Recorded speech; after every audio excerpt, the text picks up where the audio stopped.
De lo que hablamos, la clase pasada fue del concreto reforzado.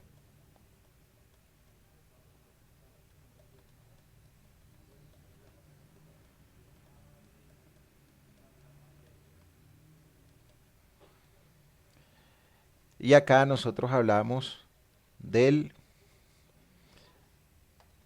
concreto simple.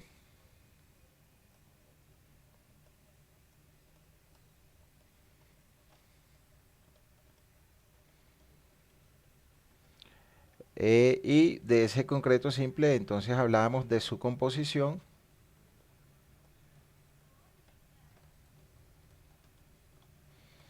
Hablamos de cómo determinar el módulo de rotura.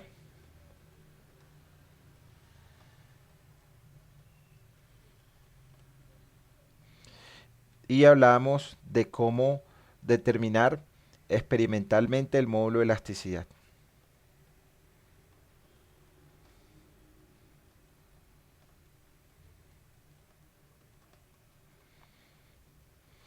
Y acá referenciamos algunas fórmulas de la NSR10, cómo calcular el módulo de rotura en el sistema internacional y en el sistema de MKS, y cómo calcular el módulo de elasticidad en el sistema internacional y en el sistema de MKS. También hablamos del acero, y acá del acero, entonces nosotros hablamos de el ensayo a tensión del acero.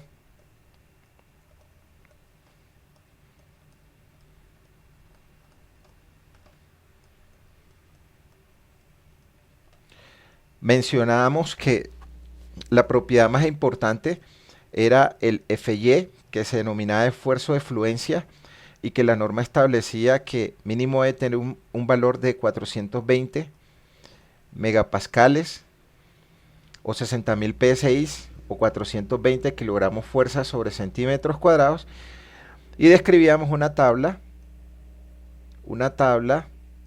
en donde decíamos que el acero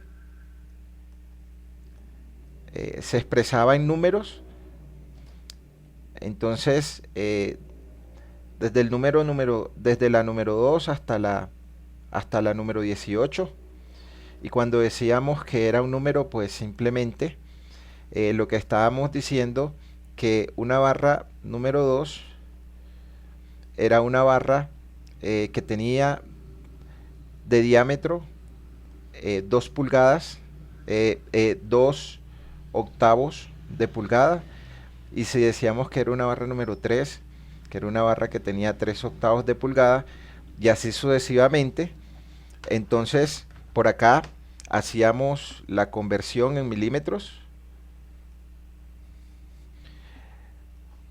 multiplicábamos ese valor por 25.4, ya luego acá determinamos el área de la sección transversal. Entonces cogíamos que el área era igual a pi por el diámetro elevado al cuadrado sobre 4, y obteníamos el área de esa barra. Luego por acá cogíamos esa área y la multiplicábamos por el peso específico del acero, que era de 7.850 kilogramos fuerza sobre metro cúbico, y acá obteníamos el peso de cada una de las barras por metro lineal, el peso en kilogramos por metro lineal. Eso fue lo que hicimos, y teníamos una tabla de la NSR10 en donde estaban todas las propiedades. Esto lo hicimos solo para verificar que si nosotros no tenemos a la mano esa tabla, podemos construirla de esa manera. Y en últimas, lo que hicimos era que suponíamos que si un diseño nos daba un área de acero requerido, calcular una combinación de barras. Entonces la pregunta que hacíamos era si se requiere un área acero, un área acero de un valor cualquiera. Entonces digamos acá eh, 6 centímetros cuadrados, ¿qué combinación de barras se debe colocar?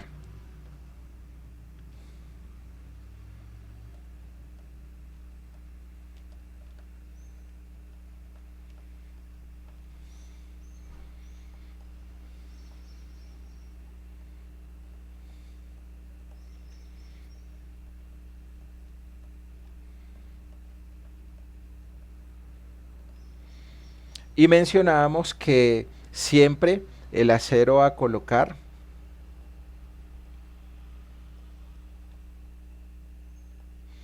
debería ser mayor al acero requerido.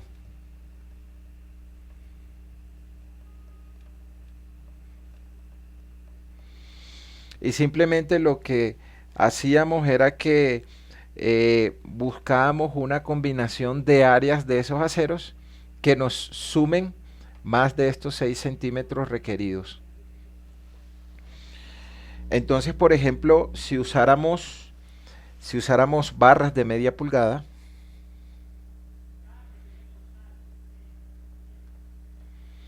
barras de media pulgada de diámetro, ¿cuántas barras tendríamos que colocar? Si alguno tiene la tabla ahí a la mano, le agradecería que me regalara el valor de el área de una barra número 4 o 129. ¿29 o 27? Listo, 129 milímetros cuadrados. Esos 129 milímetros cuadrados que equivalen pues 10 milímetros solitos, que equivalen a 1 centímetro, y si esto está elevado al cuadrado, entonces es lo mismo que nosotros dijéramos 1.29 centímetros cuadrados. Eso significa que si nosotros colocaríamos 4 barras número 4 barras número 4 o de media pulgada, es tomar 4 veces el área que tiene esa barra, 1.29 centímetros cuadrados, y ahí tendríamos que el área de 4 barras número 4 es el resultado de multiplicar 4 por 1.29. Es decir, ahí tendremos que eso nos da 5.16. 5.16 centímetros cuadrados. Entonces, ¿qué está sucediendo acá? Acá está sucediendo que el acero, si colocamos 4 barras, número 4, el acero que vamos a colocar no está cumpliendo que esto que decíamos acá, que el acero colocado debe ser mayor que el acero requerido. Nuestro acero requerido son 6 centímetros cuadrados, pero acá nos está dando 5.16. Significa que con 4 barras, 4 barras número 4 o de media pulgada, nuestro acero colocado no estaría cumpliendo. Entonces, hasta ahí, eso estará que no cumple.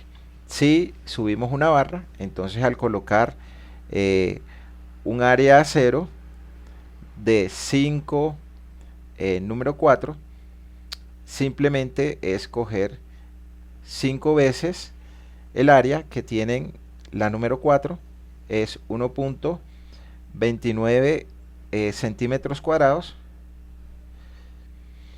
y esto es ¿cuánto? 6.45.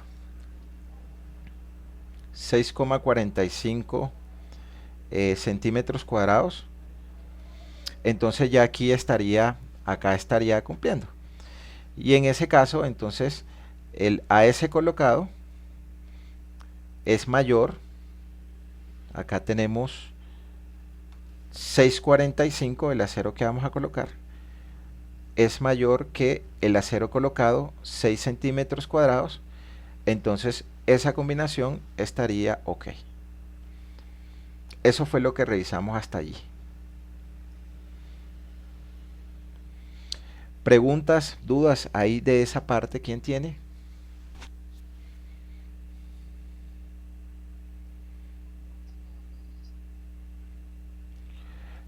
Listo. Entonces, ¿que cómo colocamos ese acero? Que en una línea, que en dos líneas, que en tres líneas. Vamos a revisar durante el desarrollo del curso cómo es la colocación de esa área de acero colocado, que siempre es mayor que el área de acero requerida. Ok, entonces eso era lo que habíamos revisado básicamente en la clase pasada, la composición del concreto reforzado, y explicábamos para qué necesitamos saber las propiedades de las barras de acero, y que esa tabla va a ser nuestro insumo de diseño. Entonces, el día de hoy vamos a recordar o vamos a mencionar las cargas que actúan en las estructuras, en las edificaciones, según la norma colombiana sismo resistente NSR10. El tema de cargas está definido en el título D de la norma. Entonces, ¿qué tenemos por acá? Entonces, la definición de lo que son las cargas, pues la definición de cargas son fuerzas que actúan en las estructuras. Se presentan de varios tipos, hay de varios tipos. Unas se denominan cargas muertas, la que siempre está en las estructuras. Otras se denominan cargas vivas, son cargas que no son permanentes. Esas cargas son cargas que pueden estar o que no pueden estar.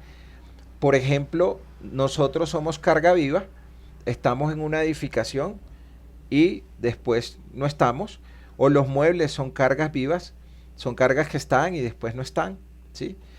Y son cargas que dependen del uso de la edificación. Entonces, el Código Colombiano de Diseño permite varios usos. Residencial, que es el más común. Institucional, que son los hospitales. Oficinas, restaurantes. Y de acuerdo al uso que tenga esa edificación, el código define una carga viva por unidad de área, la cual va a actuar en el entrepiso de la edificación o en la cubierta de la edificación. Hay otro tipo de carga que es la carga de viento. Esta es una carga que depende de la exposición que tenga la edificación. También depende de la rugosidad del terreno y de la topografía. Y para el cálculo de la carga de viento, el título B en el numeral B6 define 3 procedimientos para calcular la carga de viento. Un procedimiento simple, uno analítico y uno experimental que se denomina el de túnel de viento. Está la carga de viento, la carga de sismo, pues esta carga de sismo depende de la localización de la edificación, del tipo de suelo, y con esas variables se determina el espectro de respuesta del suelo para poder determinar la aceleración espectral del suelo y poder calcular una fuerza que es lateral. Está la carga de nieve. Entonces en el título B se define cuál es la carga de nieve por unidad de área que se debe colocar. En los códigos anteriores no estaba contemplada esa carga de viento. Seguramente fue la razón en que hace como unos 7, 8 años hubo una granizada muy fuerte en Bogotá, y en el norte varias cubiertas se cayeron porque seguro no estaban calculadas para esa carga de nieve. Entonces, ¿cómo se determinan esas cargas? Esas cargas, los códigos de diseño describen los procedimientos para poder determinarlas. Generalmente se representan con las iniciales de la sigla inglés. Entonces, por ejemplo, la carga muerta que es DEA, cuando nosotros hablemos de carga muerta, cuando nosotros hablemos de carga muerta, entonces vamos a hacer referencia a D. Y si abajo le colocamos S, entonces esto es una carga muerta de servicio.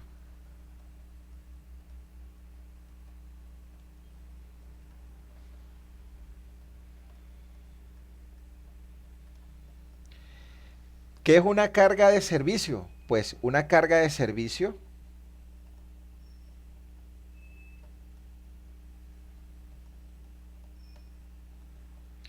es el valor de la carga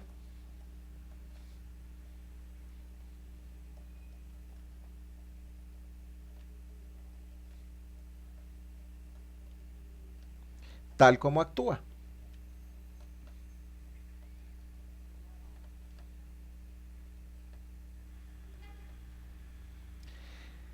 Y hay otra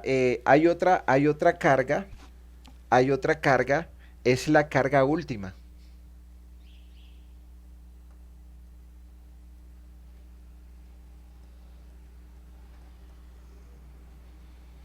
Y la carga última es la carga de servicio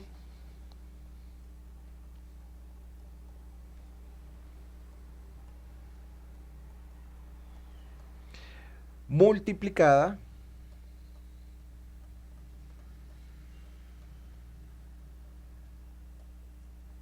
por un factor de mayoración de carga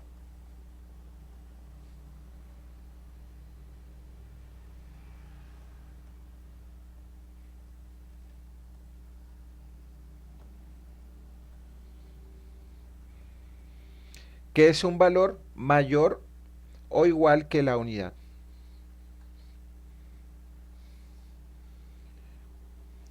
¿Cuándo utilizamos cargas de servicio o cuándo utilizamos cargas últimas? Las cargas de servicio se utilizan cuando vamos a diseñar ciertos materiales en particular. Por ejemplo, la guadua o la madera.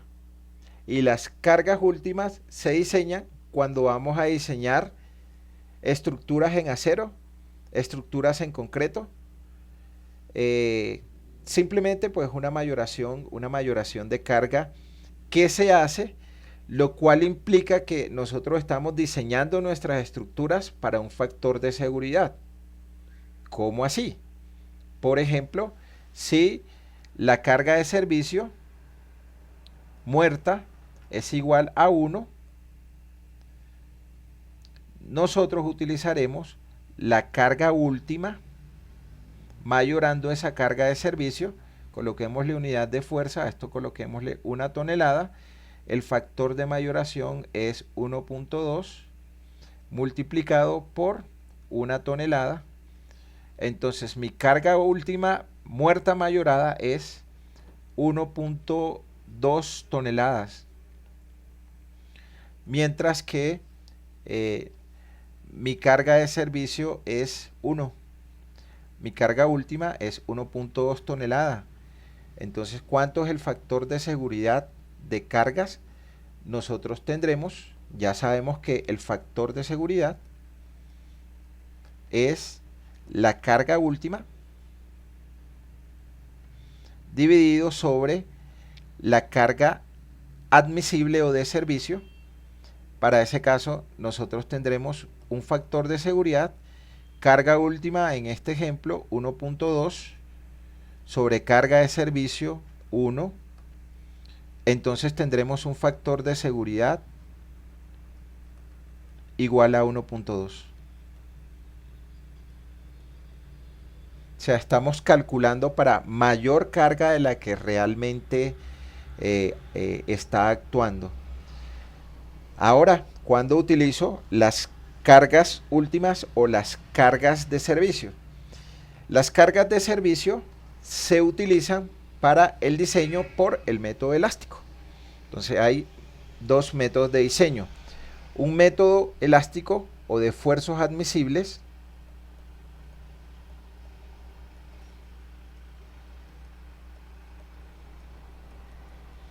Este método elástico o el método de esfuerzos admisibles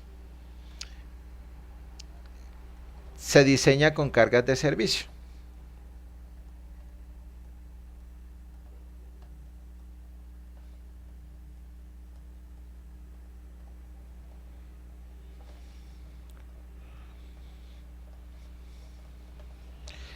Y el otro método de diseño es el método de la resistencia última, o que se conoce como el RDFD. Este método de la resistencia última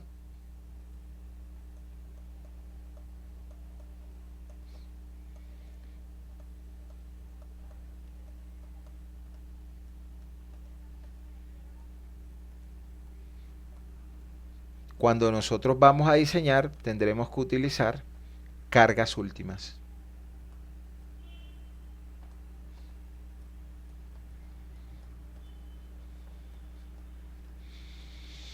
Entonces acá, método elástico, diseñamos con cargas de servicio.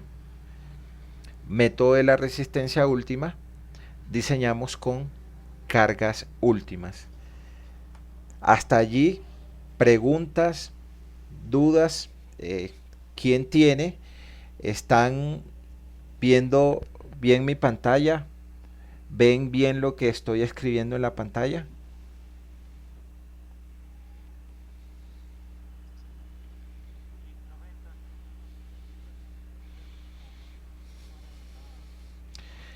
Podemos diseñar con cualquiera de los dos métodos.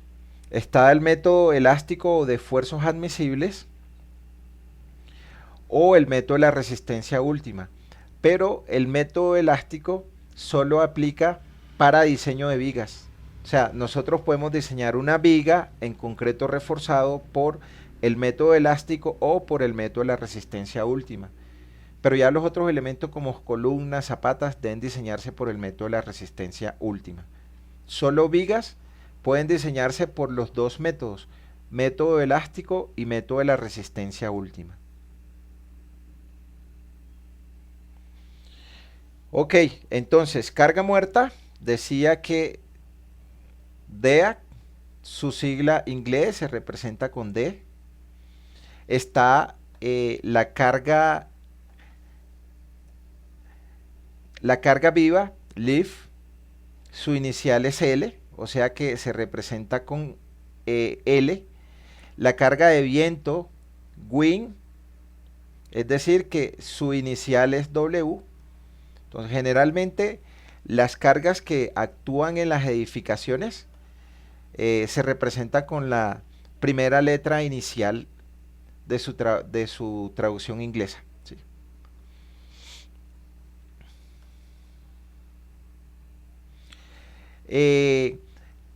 Cada uno de los códigos, define cargas. Entonces, por ejemplo, está el código ACE del Instituto Americano de la Construcción. En este código ACE 7 del 2010, ya va en el 2014, los ingleses definen las cargas que le colocan a sus estructuras. Para el caso, los ingleses no, los americanos, para el caso de la norma del Instituto Americano del Concreto, la norma ASI define unas cargas. Para el caso de las estructuras en acero, la Sociedad Americana de Construcción de Acero, AIS, define las cargas que se aplican en las estructuras. Para el caso de los puentes, la norma Aston. Para el caso del diseño en madera, entonces la norma AFPA, o para ferrocarriles están estas normas. Entonces esas normas, todos los códigos de diseño definen las cargas y los procedimientos para calcular esas cargas que se le aplican a las estructuras. Para Colombia, entonces nuestros códigos de diseño definen procedimientos para determinar esas cargas. Entonces, nuestro código de diseño, la norma colombiana sismo resistente, NSR10, él establece los requisitos y las cargas mínimas, los valores mínimos para el diseño de edificaciones. Entonces acá, NSR10 es diseño de edificaciones. Si son puentes, entonces está el Código Colombiano para diseño de puentes del 2014, CCP 2014. Y acá este código define los procedimientos de cómo calculamos nosotros las cargas mínimas que debemos colocarle a los puentes que vamos a diseñar. Pero mencionemos pues ese código de una vez, ya que estamos acá. Entonces, nosotros vamos a familiarizarnos con el reglamento colombiano de construcciones sismo resistente, NSR10, y sus respectivos decretos modificatorios. Entonces salió la norma NSR10 y posteriormente salieron unos decretos de ley haciendo correcciones a ciertas partes de la norma. Entonces, probablemente, si el código que nosotros estamos usando no está actualizado, entonces tendremos que utilizar las actualizaciones de los decretos 926, 2525, 092, 340, 945, que fueron unos errores que posteriormente fueron corregidos por la Asociación de Ingeniería Sísmica. Y este es el código que mencionaba, el código de los americanos, que establece los procedimientos para poder determinar las cargas en las edificaciones, que es la norma ACE 7 del 2010. Ya ellos van como en el 2018, más o menos. ¿Qué tiene el código colombiano? El código colombiano tiene como 14 capítulos. Cada capítulo trata temas en particular. Entonces hay un capítulo para estructuras metálicas, para concreto reforzado, mampostería estructural, casas de 1 y 2 pisos. Y nosotros tendremos que cumplir con los requisitos mínimos que nos exija ese código en cuanto a resistencia y en cuanto a cargas. Estas son las modificaciones de las cuales hablaba el decreto 926 de 2010, el decreto 2525 del 2010, el decreto 092, el decreto 340, el decreto 945, y simplemente pues lo que dicen esos decretos nos referencian a los numerales de la norma donde se hicieron los ajustes.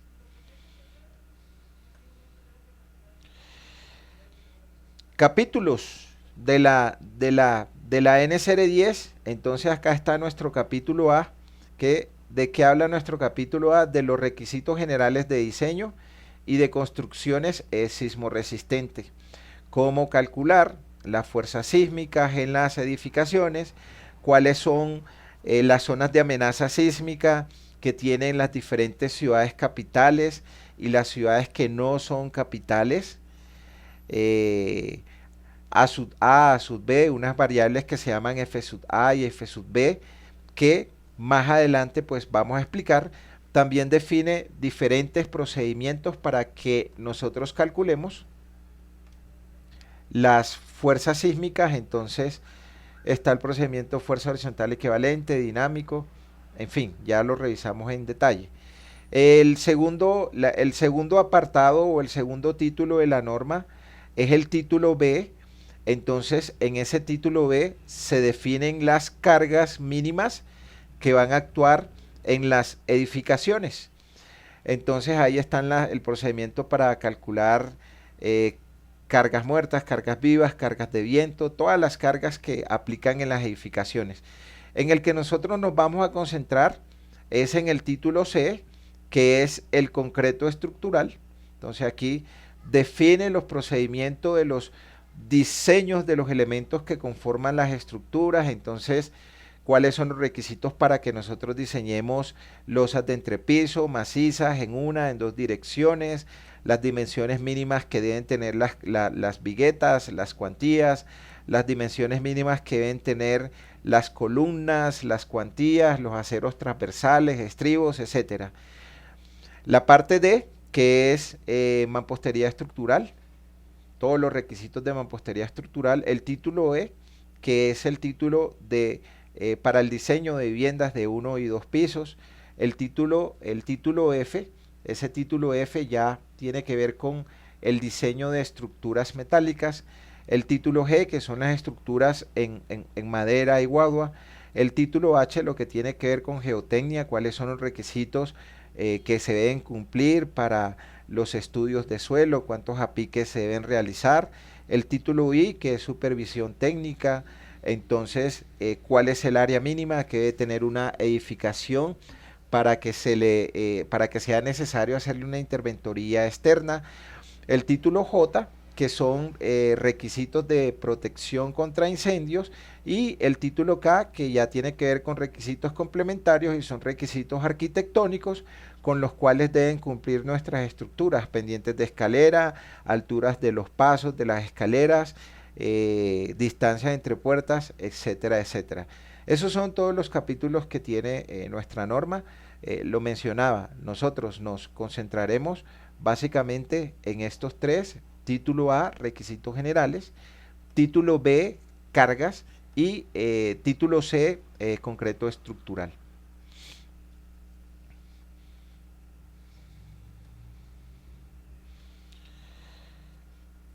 El primer,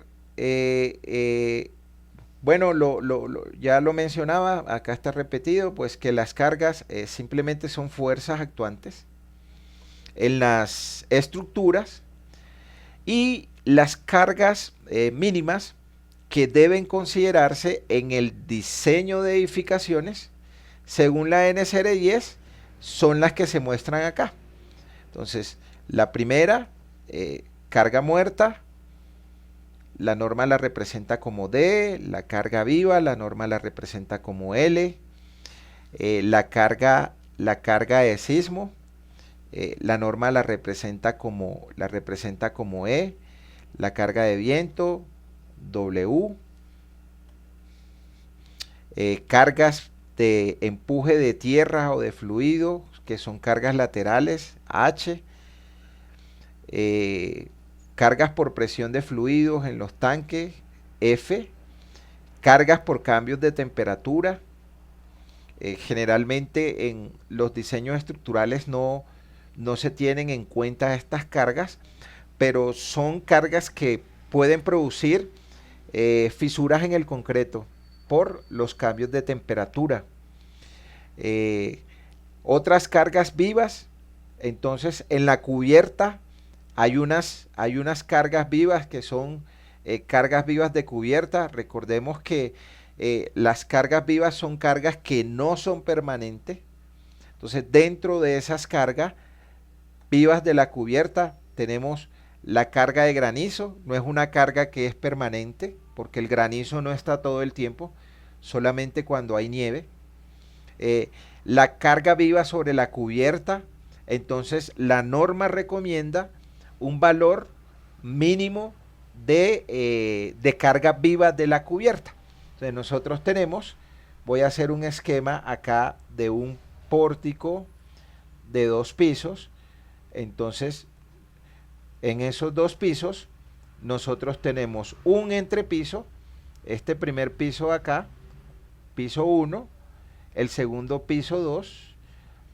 Todos los que estén antes de la cubierta son entrepiso.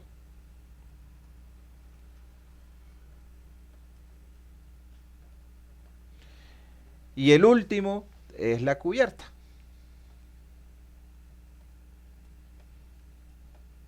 Entonces, hay una carga viva de entrepiso esa carga viva de entrepiso se representa con la letra L solita. Y la carga viva de cubierta se representa como LR. Entonces, en el título B nos recomienda a nosotros cuáles son los valores de acuerdo al uso que tenga la edificación de la carga viva que nosotros debemos colocar en el entrepiso, es decir, L, y el valor de la carga viva de cubierta, es decir, LR. También como carga viva de cubierta está la carga de empozamiento o de agua lluvia, que se representa como LE. Entonces son cargas que, bueno, uno dice que, bueno, carga de empozamiento agua lluvia, pero ¿qué efecto va a tener esa carga? Entonces, si con el pasar del tiempo, esa pendiente de desagüe que le colocamos a las cubiertas no se tiene en cuenta, entonces se va a formar una lámina de agua en la cubierta. Entonces imaginémonos 1 centímetro de película de agua multiplicado por 1000 kilogramos fuerza por metro cúbico, cuánto es la carga por metro cuadrado que se está generando en esa cubierta adicional. Y si no la tenemos presente, entonces seguramente va a generar problemas al no tenerla presente. ¿Qué más cargas hay por aquí? Bueno, esas son las que están definidas. Está la definición de lo que es carga muerta. Pues simplemente esas cargas son cargas que permanecen durante toda la vida de la estructura, o sea, son cargas fijas. La carga muerta es la única carga que siempre va a estar presente. Las otras pueden o no estar presente, pero la carga muerta o el peso propio es la carga que siempre actúa en las estructuras. También se denomina peso propio y en las edificaciones incluye todos los elementos de las estructuras como las vigas, los pisos, los techos, las columnas, las cubiertas, los elementos arquitectónicos como los acabados, divisiones permanentes, fachadas, los cielos rasos, los acabados de piso, las viguetas, los aligeramientos, todo lo que queda fijo en la estructura. ¿Cómo se determina? Pues simplemente conociendo el peso específico del material y conociendo el volumen que tiene ese elemento. Entonces, por ejemplo, si a nosotros nos dijeran, calcule la carga muerta,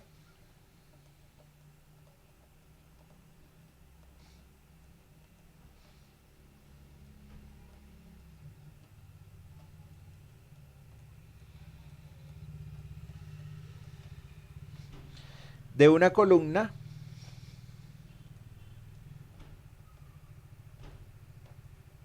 en concreto reforzado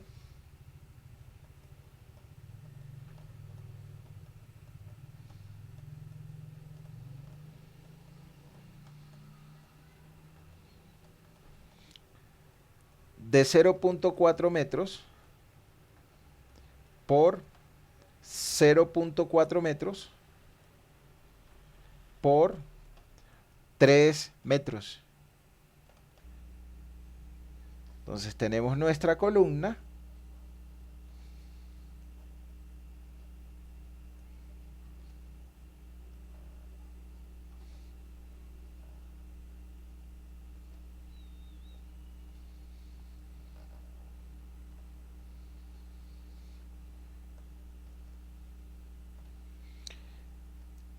Que tiene una altura de 3 metros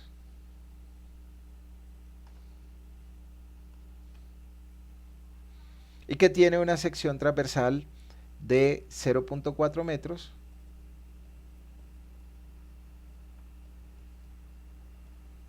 por 0.4 metros. Entonces simplemente la carga muerta de esa columna es igual al peso específico del material multiplicado por el volumen que tiene ese elemento.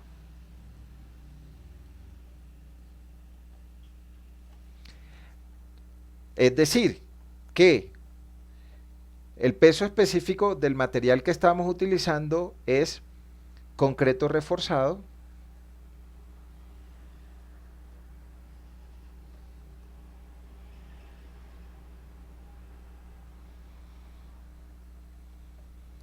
y el peso específico del concreto reforzado es de 2400 kilogramos fuerza sobre metro cúbico. O podríamos utilizarlo en kilonewton sobre metro cúbico. Lo mencionaba en la segunda clase, nosotros trabajamos con las unidades que se nos familiaricen, que sean más, con las que a nosotros se nos facilite. Entonces simplemente la carga muerta es el peso específico del material, que es 2400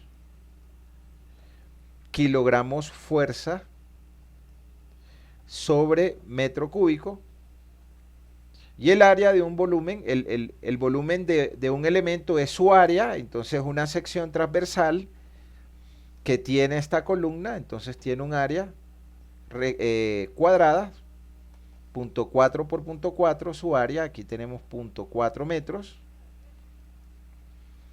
por punto 4 metros, y lo multiplicamos por su altura. La altura que nos están dando de la columna son los 3 metros. Y acá pues cancelamos estos metros cúbicos del numerador con 1, 2, 3, este metro cúbico, y simplemente operamos y obtenemos cuál es el peso propio de esa columna, que para ese caso nos dará, si alguno me regala el dato, me está molestando esta carga. Ok, listo. Entonces ahí tendremos 1152 kilogramos fuerza de peso que tiene esa columna. Entonces esa es la forma como nosotros calculamos la carga muerta de los elementos o de las estructuras. Simplemente multiplicamos el valor del peso específico del material por el volumen que tenga el elemento. Pero en algunas ocasiones nosotros necesitamos calcular la carga por unidad de longitud. Es decir, ¿cuál es ese caso? El caso de una viga. Entonces, si nosotros tenemos una viga, entonces vamos a calcular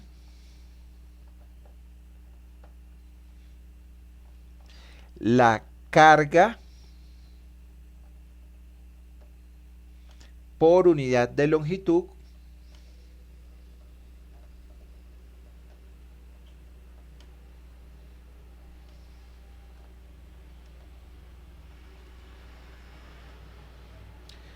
de una viga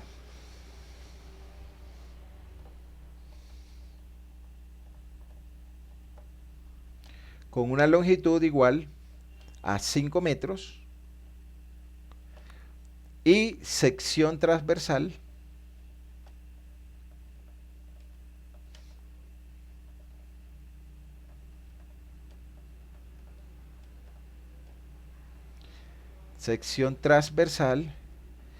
de 0.3 metros por 0.5 metros. bueno, que sea esta viguita acá y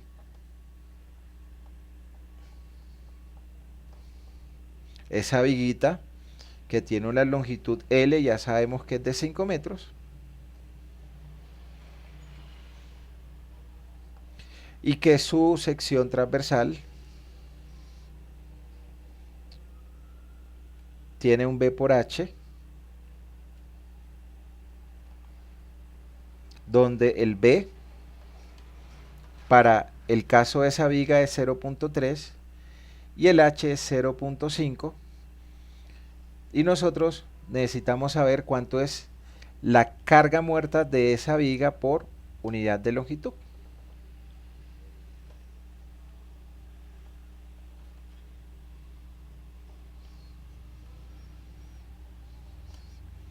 Entonces vamos a calcular nuestra carga muerta de servicio por unidad de longitud. Fíjense lo siguiente. Entonces, si deseamos saber cuánto es el peso de esa viga, simplemente el peso específico del material multiplicado por el volumen. El volumen de esa viga será la longitud multiplicada por el área de la sección transversal. Entonces aquí tengo un área de sección transversal rectangular. Ahí nosotros tendremos B multiplicado por H. Pregunta. Sí, señor.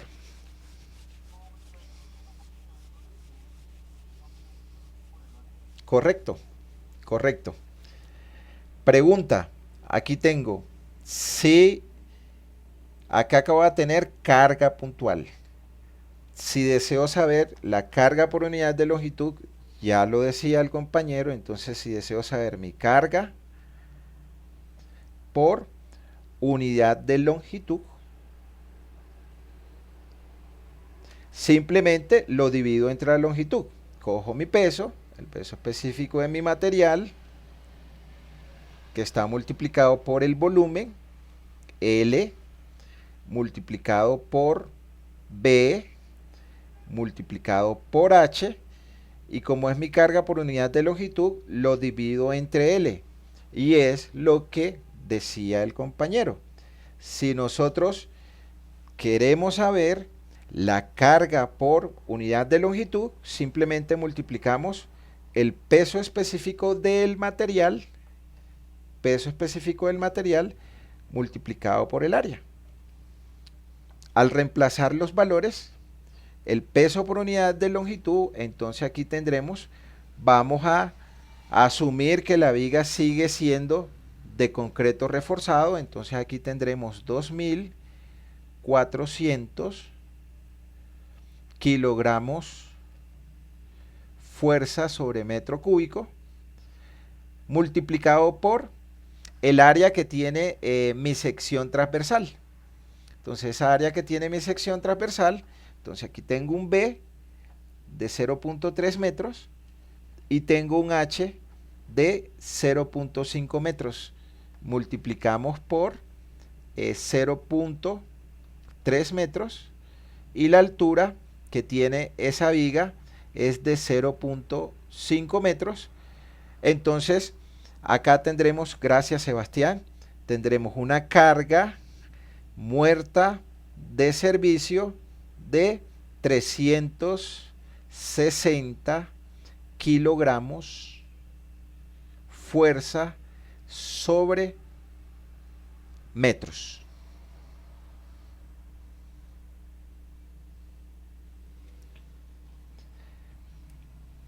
Preguntas, dudas, hasta acá, ¿quién tiene?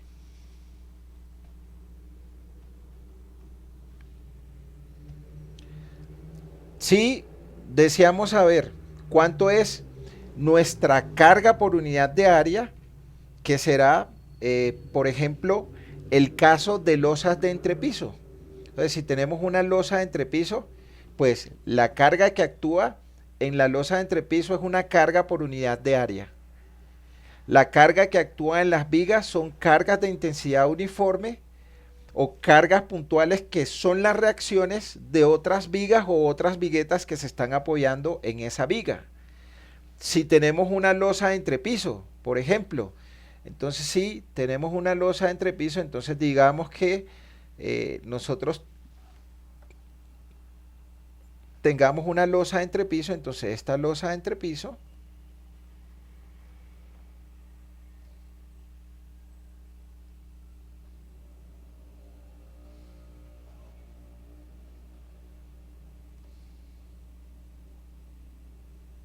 que tiene un espesor o altura. Entonces mi losa de entrepiso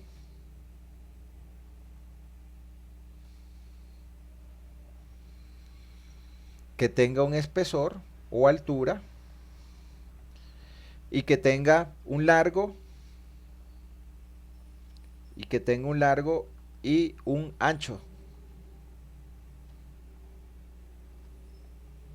Entonces, para esta losa, ¿cómo actúa la carga? ¿Por unidad de longitud o por unidad de área en una losa de entrepiso? ¿La carga cómo actúa? ¿Unidad de longitud o unidad de área?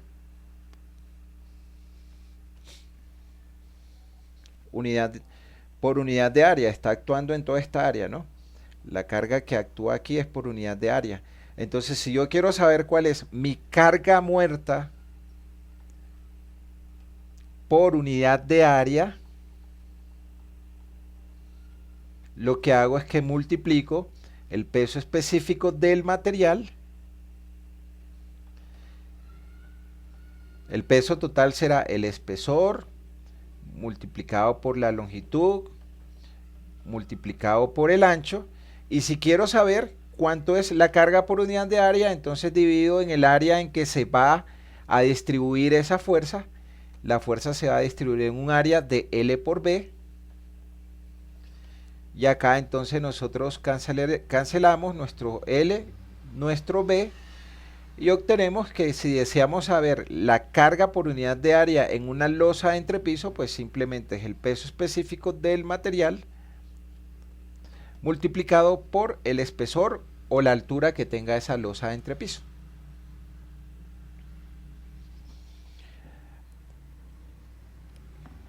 Generalmente, ¿en qué elementos estructurales se apoya esa losa?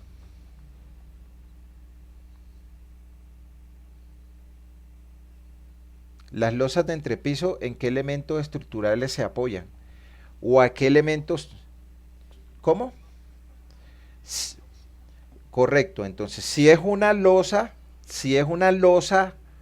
maciza como esta que se muestra acá, o sea, una losa maciza es esta que se muestra acá, entonces son losas macizas, se apoyan directamente en las vigas. Estas son losas macizas.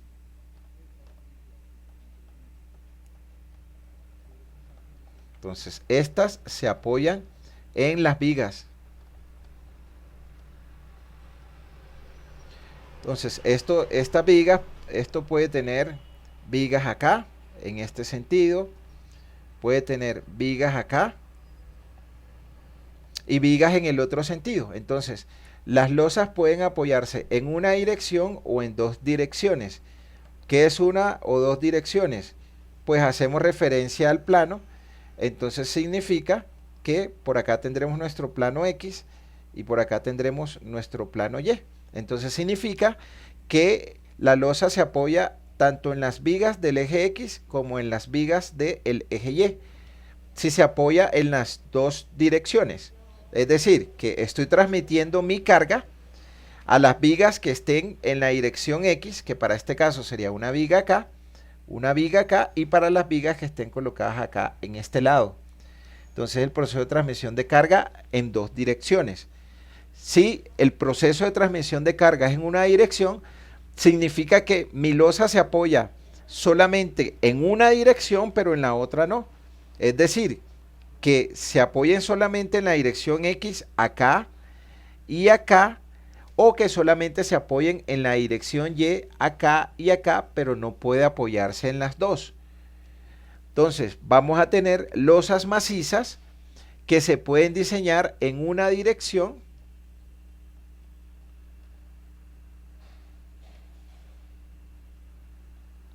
o que se pueden apoyar en dos direcciones.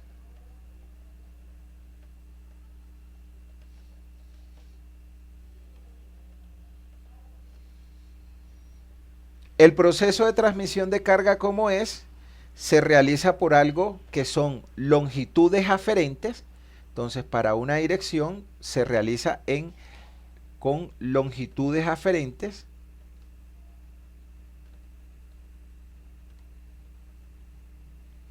Y este se realiza con proyecciones a 45 grados en los vértices.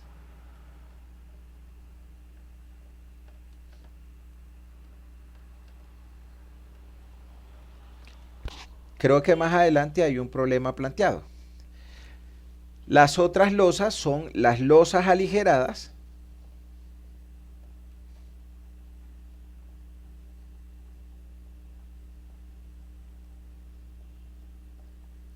Esas losas aligeradas son placas de espesores del orden de 5 centímetros que se apoyan en viguetas.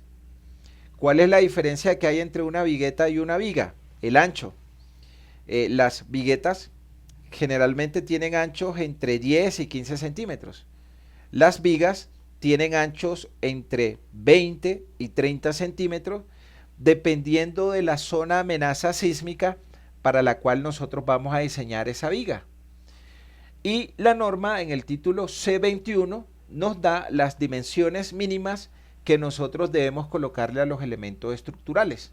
Entonces, el corte de una losa aligerada es algo así. Entonces acá puede venir una viga que es, ya lo mencionaba, que es más gruesa que una vigueta.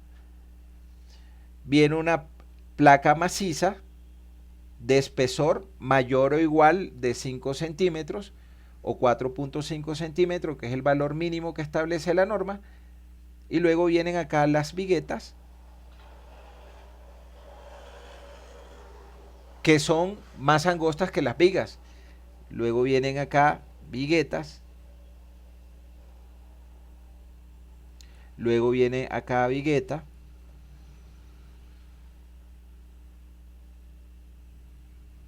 Y si terminara aquí en una viga, entonces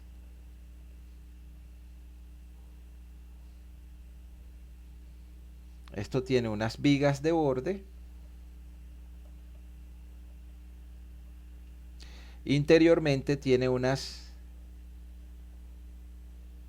viguetas.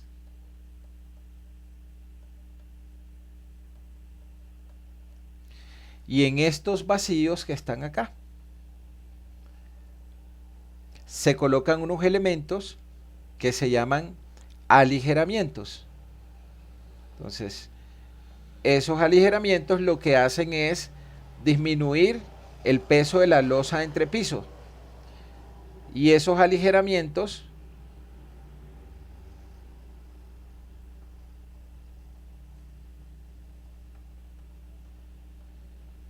son icopor, poliestireno,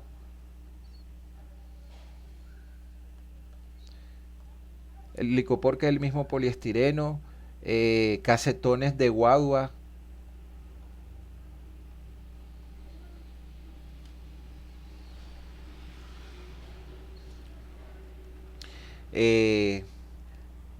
bloques huecos. ¿Sí, dime? Correcto, su nombre lo dice. Eso es lo que busca el aligeramiento, que la estructura o el entrepiso sea más liviano, lo que busca el aligeramiento.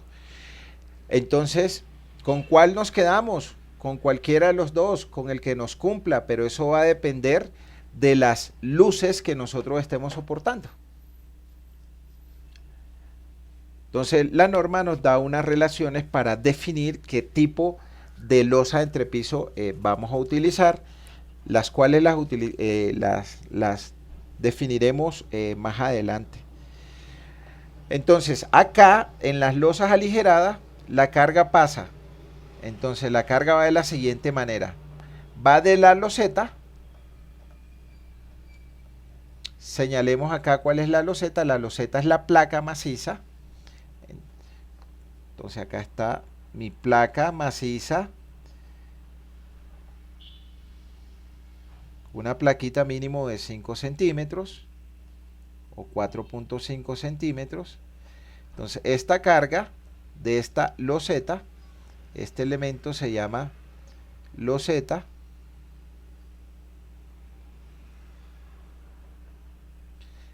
Se transmite a las viguetas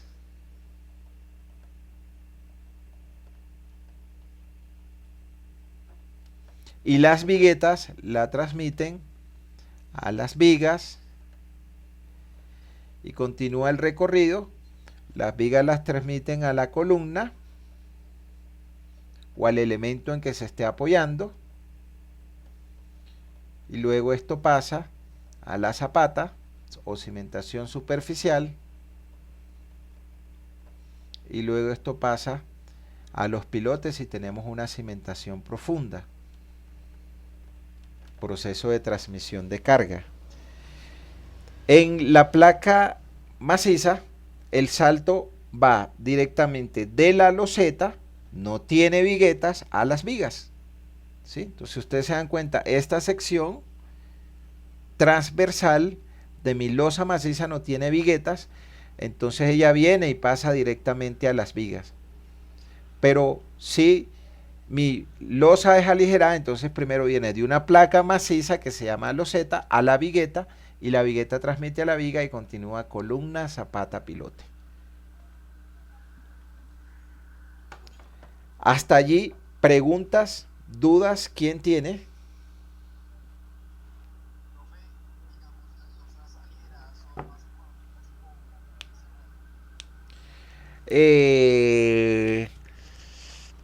Depende de la luz que nosotros vayamos a construir. ¿Sí? Depende de la luz que nosotros vayamos a construir. ¿Sí? Hay que tirarle número porque seguramente en algunas ocasiones la maciza pues es más económica en comparación con la aligerada o la aligerada en comparación con la maciza. Pero hay que tirarle número. Acá en la aligerada también sucede lo mismo. Entonces en las losas aligeradas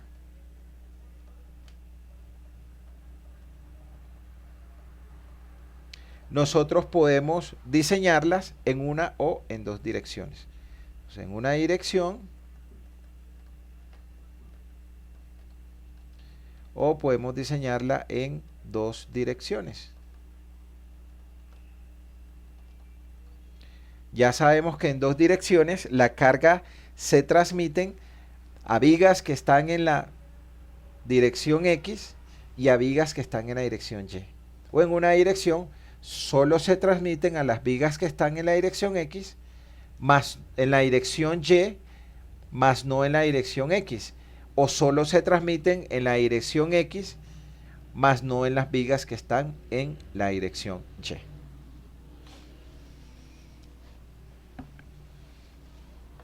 Sí, dime, te escucho.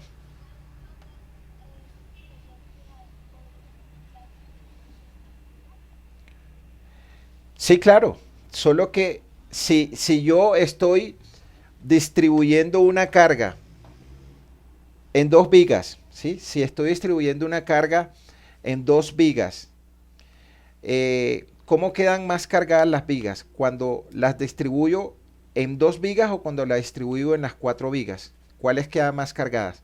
¿En una dirección o en dos direcciones?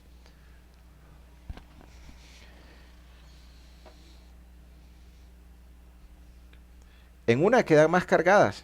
Si yo tengo, si yo tengo en esta viga una carga de 1 tonelada sobre metro cuadrado y yo digo, bueno, voy a transmitir esa carga solamente a dos vigas, entonces significa que en dos vigas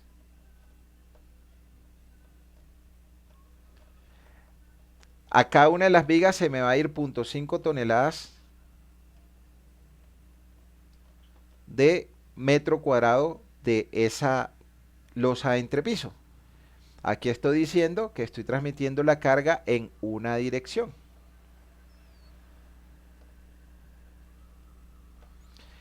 Pero si la transmito a dos direcciones, entonces si la transmito a dos direcciones,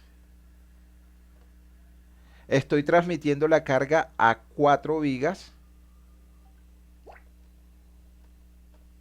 lo cual significa que la carga que estoy enviando de ese entrepiso a las 4 vigas es de 0.25 toneladas sobre metros cuadrados. Entonces es la misma carga. Yo digo, bueno, ¿la transmito a las 2 vigas o la transmito a las 4 vigas?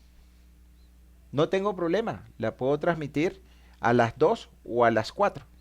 ¿Qué variable me controla las deflexiones de las vigas? Entonces, la NCR10 me exige a mí unas deflexiones máximas por carga viva que se presenten en las vigas. Entonces, si por ejemplo yo mando la carga a 2 vigas y las deflexiones están excediendo los valores límites de la norma, entonces yo digo, bueno, voy a probar en las 4. Ya al probar en las 4, debe bajar la deflexión de esas vigas. Decisión del diseñador estructural, ¿sí? Si diseña en una o en dos direcciones. Pero esa carga, entonces, yo decido, la transmito a 2 vigas o la transmito a 4 vigas, decisión del diseñador estructural. Entonces la carga la transmito a las 2 o a 4 vigas, es decir, diseño en una dirección o diseño en dos direcciones.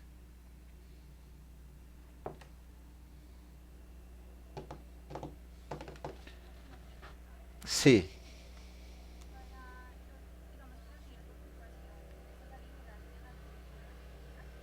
¿Para los qué?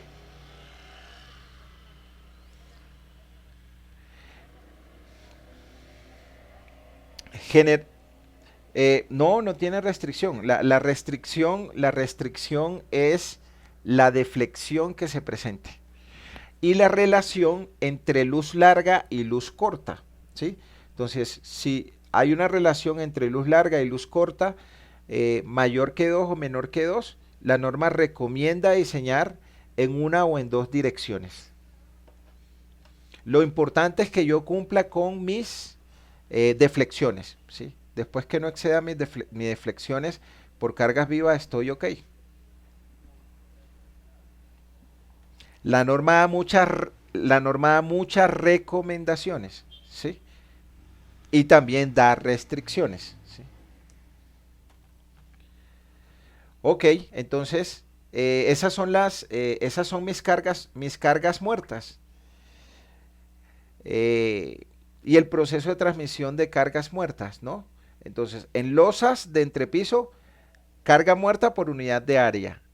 En vigas, carga por unidad de longitud o también puede ser una carga puntual. En columnas, cargas puntuales. En zapatas, cargas puntuales, que es la carga axial y el momento, que puede estar en una o en dos direcciones. El otro tipo de carga, el otro tipo de carga que se presenta son las cargas vivas. Bueno, en esta tabla que se muestra acá están los pesos específicos de algunos materiales. Esta es una tabla de la norma AIS. Entonces acá están las unidades en el sistema inglés y acá están las unidades en el sistema internacional de pesos específicos de algunos materiales. Pues muestro esa tabla solamente por decir que es la tabla que está referenciada en el AIS, pero a nosotros nos interesan son los pesos específicos de que nos da la norma, ¿no? Entonces, la norma nos da algunos pesos específicos. Busquemos acá el que usábamos, el del concreto reforzado. No está por ahí, creo que está en la otra hoja. Pero en la tabla B.3.2.1 encontramos los pesos específicos de algunos materiales. Por ejemplo, aquí está el mortero de pega, petróleo, carbón, bronce, eh, acá está concreto, no lo veo por ahí. El concreto simple que tiene peso específico de 2300, pero ya el reforzado tiene peso específico de 2400 kilogramos fuerza por metro cúbico.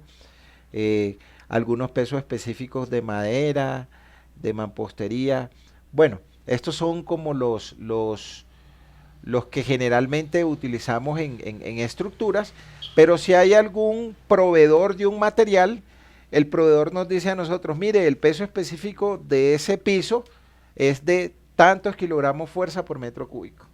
Y con eso ya nosotros calculamos cuál es la carga por unidad de área muerta al multiplicar ese peso específico por el espesor que tenga el piso que nosotros vamos a colocar.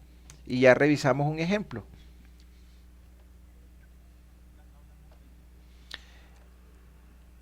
Tabla B.3.2 raya 1.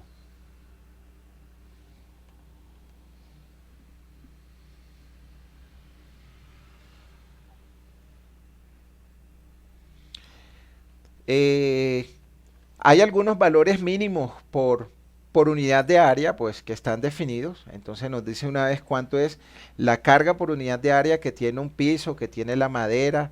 eh, Estas pues de la norma IS, en el caso de nuestra norma colombiana. Entonces aquí hay algunos en la tabla B.3.4.1 raya 1, están cargas muertas mínimas de elementos no estructurales, horizontales o cielo raso. ¿Sí? Entonces nos dice que si son canales que están suspendidas de acero, consideremos una carga mínima de 0.10 kilonewton sobre metros cuadrados o 10 kilogramos fuerza por metro cuadrado. Si son ductos mecánicos, nos recomienda la norma que consideremos 0.20 kilonewton metro cuadrado o que consideremos 20 kilogramos fuerza por metro cuadrado.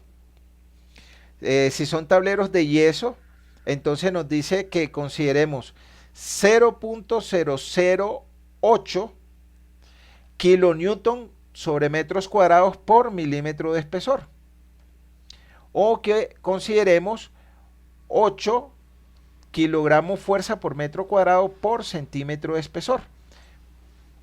¿Eso qué es? Que si, por ejemplo, nosotros tenemos un tablero de yeso, si nos dijeran, usted tiene un tablero de yeso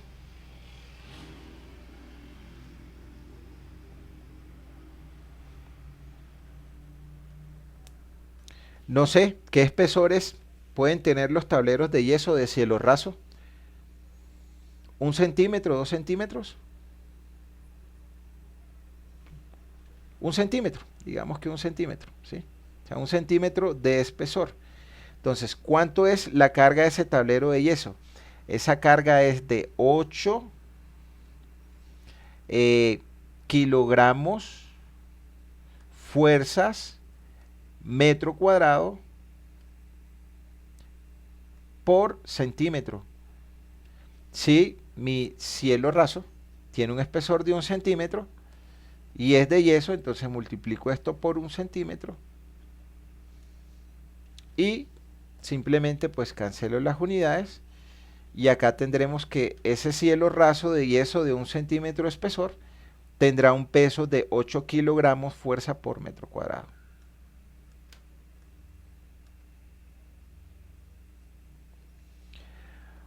O si son sistemas de cielo raso en madera, entonces 0.15 kilonewton sobre metro cuadrado o 15 kilogramos fuerza sobre metro cuadrado. Si es algún cielo raso que nosotros desconocemos, el proveedor nos dice, bueno, el peso específico que tiene este cielo raso es de tanto. Y si sabemos que el espesor que tenga el cielo raso es de un valor cualquiera, simplemente multiplicamos el valor por el peso específico de ese cielo raso y tenemos cuánto pesa ese cielo raso por metro cuadrado.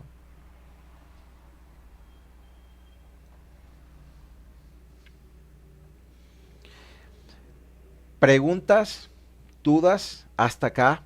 ¿Quién tiene, muchachos?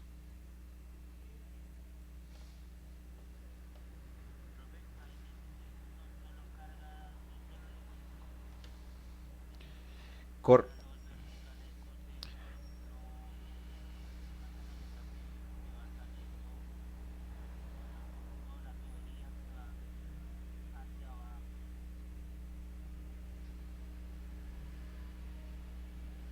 También está definido. Entonces, la norma define algunos valores, pero si yo tengo una canaleta,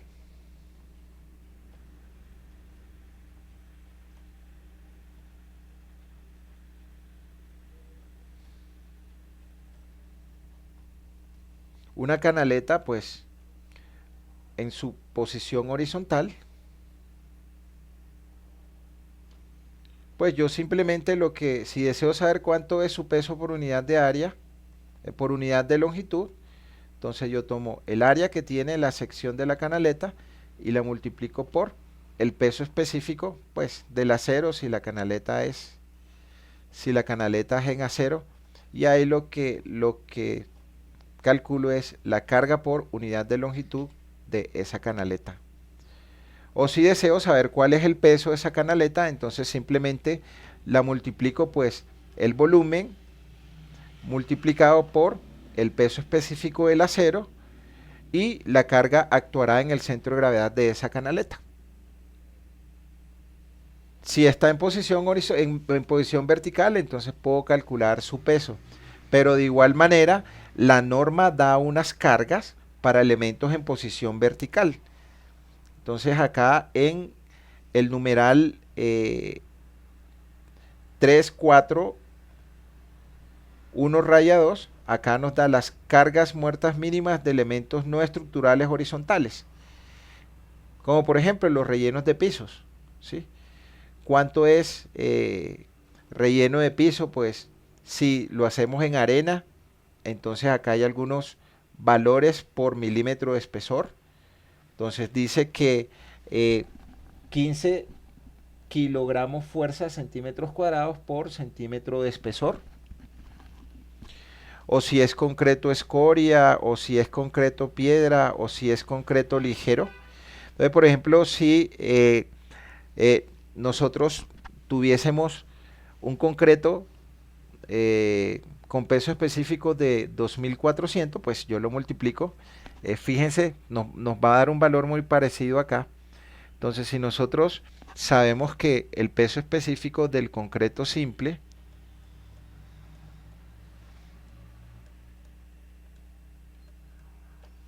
es de 2300 kilogramos fuerza por metro cúbico, si yo multiplico por un espesor de 1 centímetro, entonces digamos un espesor de 1 centímetro, 0.1 metro, entonces acá vamos a tener 230 kilogramos fuerza por metro cuadrado.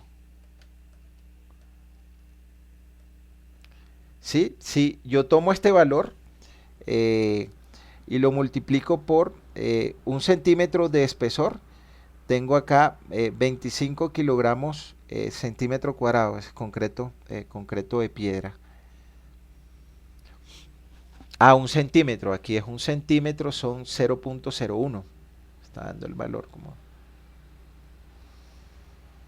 0.01 metro de espesor, entonces acá esto me da 230. 23 kilogramos fuerza por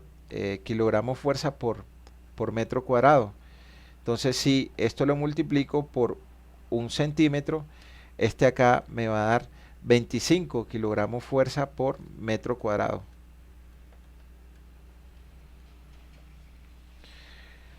Entonces si nosotros conocemos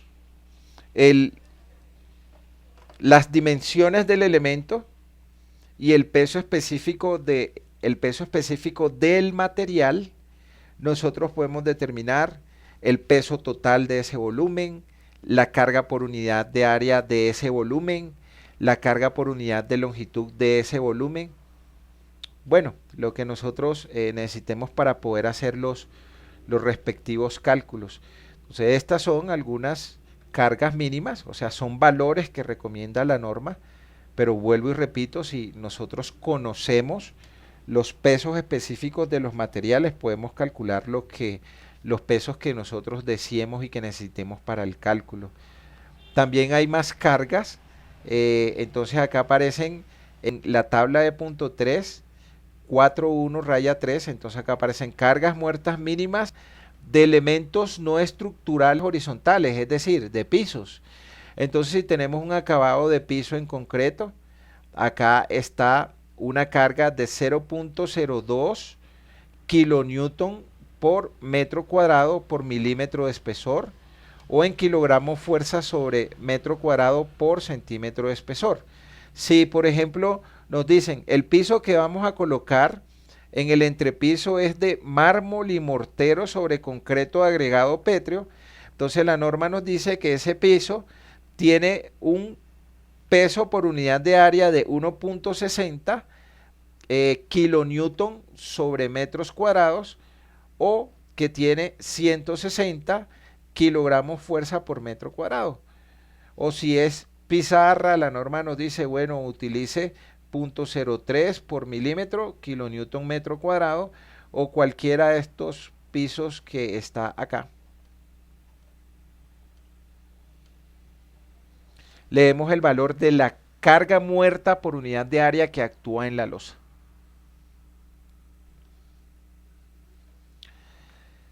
¿Qué más hay por acá? Entonces hay algunos valores. Esta es la tabla B.3.4.3 raya 1, y estos son valores alternativos de carga muerta de elementos no estructurales cuando no se efectúa un análisis más detallado.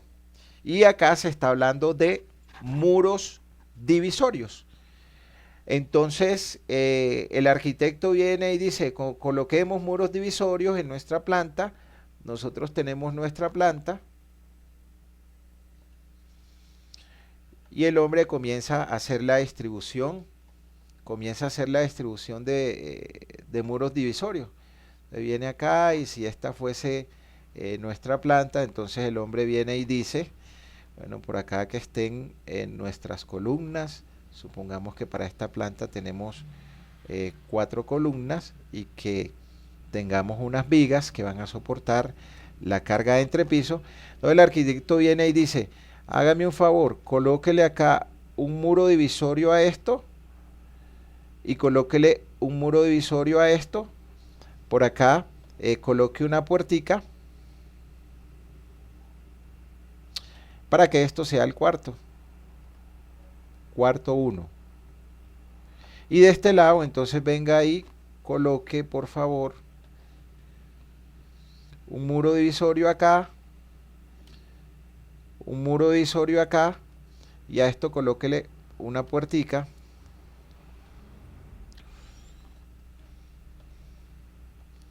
para que esto sea el cuarto o la alcoba 2. Y en el intermedio de esos dos, entonces coloque un muro acá para que esto sea el baño.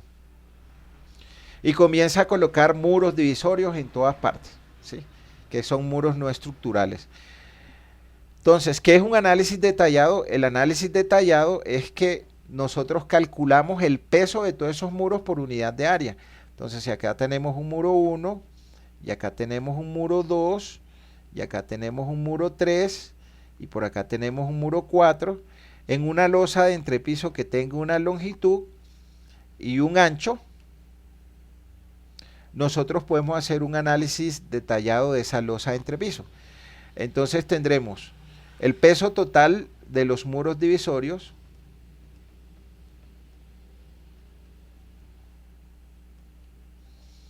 va a ser igual al peso del muro 1 más el peso del muro 2 más el peso del muro divisorio 3 más el peso del muro divisorio 4, y eso lo divido entre el área que tiene la losa de entrepiso, que es L por B.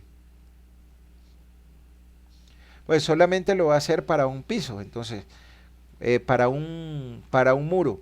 El peso del muro 1, pues su peso va a ser igual al peso específico del material que esté hecho el muro, multiplicado por el espesor que tiene el muro, multiplicado por la longitud que tiene el muro, multiplicado por la altura de piso del muro. Donde acá esto es el peso específico del material,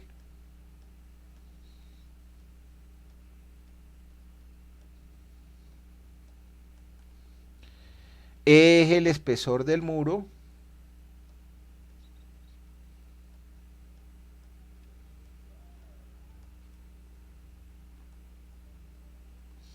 L es la longitud del muro,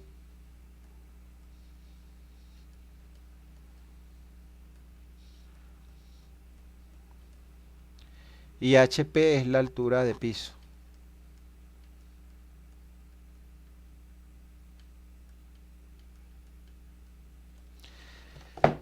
Si no se hiciera un análisis detallado, nosotros podemos tomar los valores mínimos que recomienda la norma, de acuerdo al uso.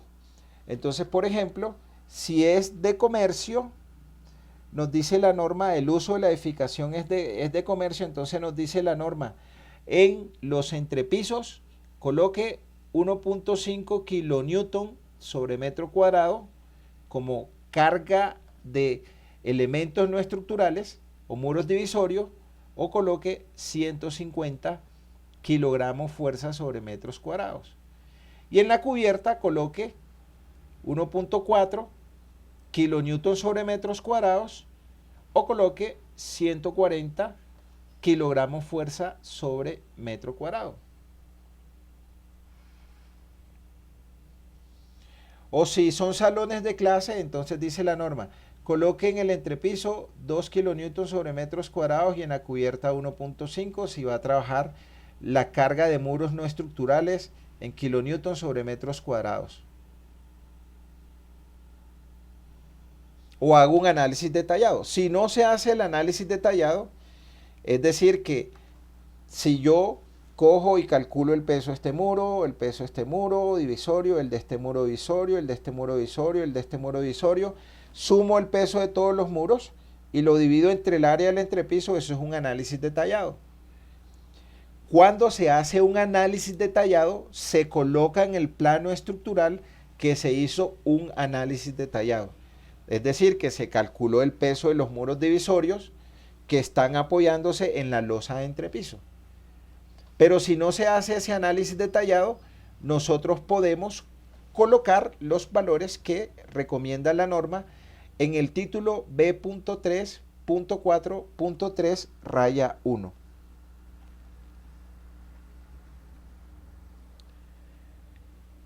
Preguntas hasta allí, ¿quién tiene, muchachos?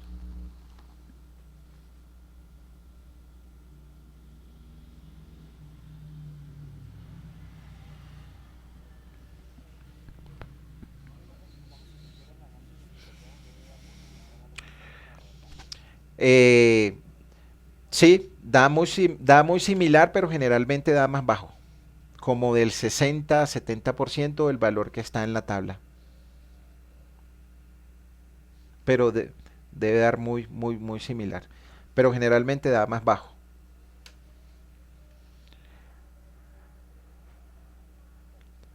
Ok, entonces en la próxima clase vamos a revisar un problema de cómo calcular la carga muerta que le llega a una viga que está soportando una placa maciza y que encima de esa viga hay un muro. Es el ejercicio que pues